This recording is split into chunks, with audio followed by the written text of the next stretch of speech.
Assalamualaikum warahmatullahi wabarakatuh. Alhamdulillahirobbilalamin. Assalatu wassalamu ala asrofil anbiya'i wal mursalin wala alihi washabihi rasulillahi ajma'in. Amma ba'du. Pertama, saya akan memberikan pajak dan puji syukur kepada hadirat kepada Allah Subhanahu wa taala karena telah memberikan kita semua rezeki yang lancar dan banyak. Dan jangan lupa juga kita bersalawat kepada Nabi besar Muhammad SAW dengan mengucapkan Allahumma sholli ala Muhammad wa ala ali Muhammad. Pada video kali ini saya Abdul Aziz dari kelas 23 dengan NIM 2304-02072 akan membawakan materi Muhammadiyah al-Islam dengan judul Hakikat Ibadah dalam Islam. Ibadah dalam Islam adalah segala bentuk pengabdian dan ketaatan kepada Allah Subhanahu wa taala, baik yang bersifat ritual maupun non-ritual. Ibadah mencakup berbagai aspek kehidupan sehari-hari maupun hanya sekadar salat dan puasa. Secara umum, ibadah dapat dibagi menjadi dua kategori, ibadah mahdah dan ibadah gairu mahdah.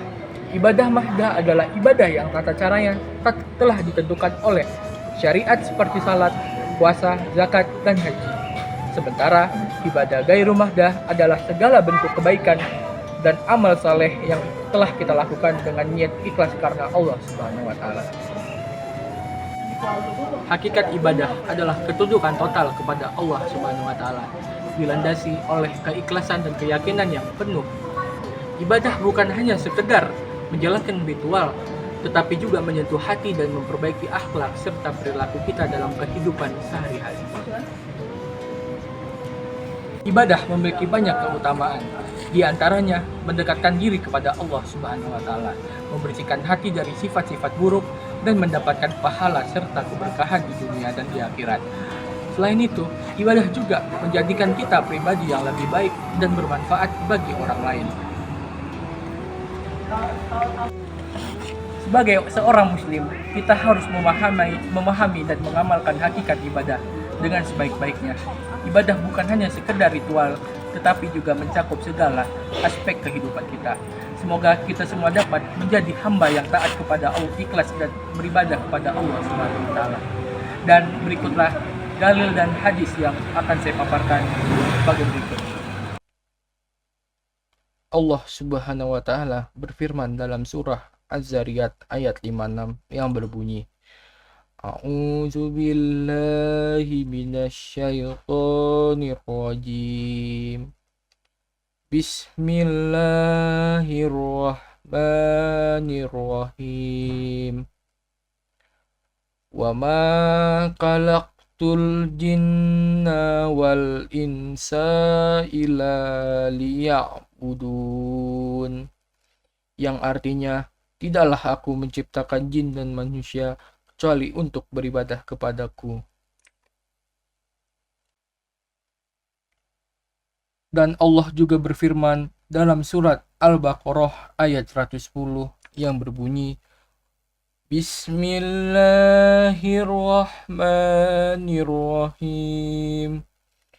Wa aqimus sholata wa atuz zakah wa ma tuqaddimu li anfusikum min khairin tajidduhu innallaha bima ta'maluna basir.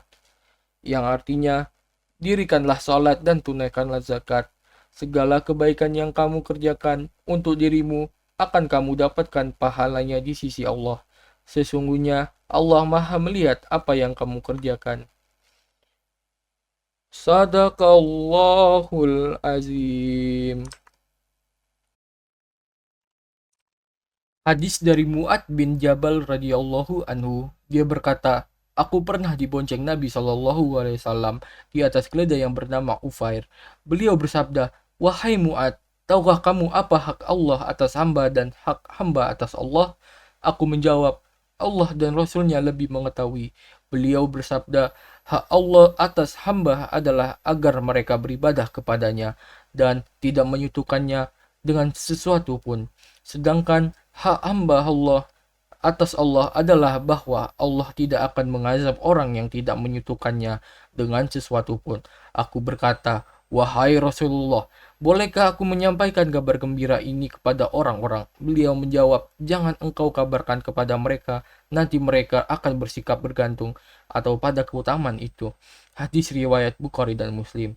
Hadis ini mengajarkan bahwa hakikat ibadah dalam Islam adalah pengabdian yang tulus kepada Allah Subhanahu wa taala tanpa menyekutukannya dengan sesuatu pun. Ini merupakan inti dari tauhid dan merupakan kewajiban utama setiap muslim. Ibadah bukan hanya tentang ritual formal seperti sholat, puasa, zakat, dan haji, tetapi juga mencakup setiap tindakan yang dilakukan dengan niat untuk mendekatkan diri kepada Allah dan mendapatkan ridhonya.